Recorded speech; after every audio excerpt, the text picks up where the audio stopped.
క్రీస్తునందు ప్రేమిన సహోదరి సహోదరులకు యేసుక్రీస్తు నామములో శుభములు. దేవుని యొక్క కృప మీకు కలుగునుగాక. ఈరోజు దేవుడు మనకిచ్చిన మాట ఎఫెసీయులకు రాసిన పత్రిక 1వ అధ్యాయము 12వ వచనం. దేవుడు తన చిత్త ప్రకారమైన సంకల్పమును బట్టి మనలను ముందుగా నిర్ణయించి ఆయన యందు స్వాస్థ్యముగా ఏర్పరచెను. ఆయన తన చిత్తానుసారముగా చేసిన నిర్ణయము చొప్పున సమస్త కార్యములు జరిగించుచున్నాడు. ఈ మాటలు మనం ఎఫెసీయులకు రాసిన పత్రికలో మనం చూస్తున్నాము.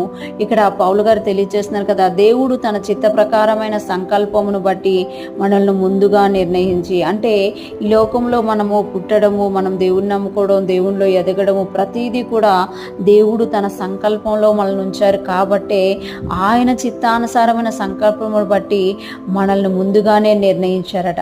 నిర్ణయించడమే కాదు, ఆయన మనల్ని ఎప్పుడైతే రక్షించుకోవాలని నిర్ణయించుకున్నారో, మనం ఎప్పుడైతే ఆయన యొక్క చిత్తానికి, ఆయన నిర్ణయానికి, ఆయన సంకల్పానికి తలొగ్గి ఆయన్ని రక్షకుడుగా అంగీకరించామో, ఆయన యందు స్వాస్థ్యముగా ఏర్పరిచారంట.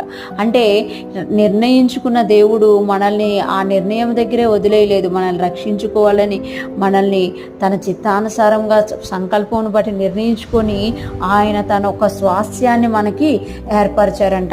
అంటే మనం ఎప్పుడు రక్షింపబడ్డామో అప్పుడు దేవుని యొక్క స్వాస్థ్యములో మనం పాలిభాగస్థులమై ఉన్నామన్నమాట. ఆయన మన కొరకు స్వాస్థ్యమును ఈ లోకంలో ఏర్పరిచి ఉంచారన్నమాట.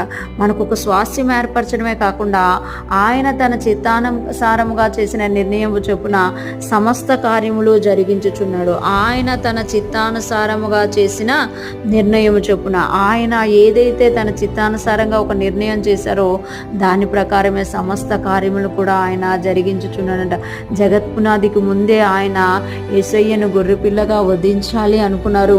ఆ గొర్రెపిల్లగా వధించిన యేసయ్య రక్తం ద్వారా మనల్ని అందరినీ కొనుక్కోవాలి, మనల్ని అందరినీ ఒక రాజ్యముగా, దేవునికి స్వాస్థ్యముగా, సొత్తైన ప్రజగా చేసుకోవాలని ఆయన నిర్ణయించుకున్నారు.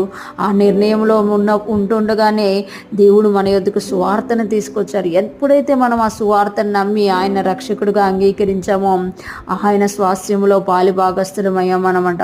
ఎప్పుడైతే మనం ఆయన స్వాస్థ్యములో పాలిభాగస్థులమయ్యామో, ఏర్పరచుకున్న దేవుడు ఆయన తన చిత్తానుసారంగా మనల్ని నడిపిస్తున్నారు. కొన్నిసార్లు మనం అవిధేయులుగా అయిపోయినా, దేవునికి దూరం అయిపోయినా, దేవుడు తన యొక్క నిర్ణయాన్ని మార్చుకోలేదు. మరలా మన దగ్గరికి వాక్యాన్ని పంపించి యేసు రక్తం ద్వారా శుద్ధి చేసి ఆయన స్వాస్థ్యముగానే మనల్ని ఎదిగింపచేస్తున్నారు. ఆయన స్వాస్థ్యముగా మనం ఉండడం కొరకు పరిశుద్ధాత్మును మనకి కాపుగా ఇచ్చారన్నమాట. పరిశుద్ధాత్ముడు మనలో ఉండి తండ్రి యొక్క స్వాస్థ్యమును, తండ్రి యొక్క ప్రేమను, తండ్రి యొక్క రక్షణను మనం గుర్తు చేస్తూ ఆయనలో ఎదిగేటట్టుగా దేవుడు నిర్ణయించారన్నమాట. ఇంత గొప్ప దేవుణ్ణి మనం కలిగి ఉన్నామంటే నిజముగా మనం ధన్యులముంట. దేవుడు చేసిన ఈ కార్యమును బట్టి దేవుణ్ణి స్తుతిస్తూ ఆయన చిత్తానుసారంగా జీవించడానికి, ఆయన నిర్ణయించిన ప్రకారం జీవించడానికి మనము ఆయనకు సమర్పించుకుందుము గాక.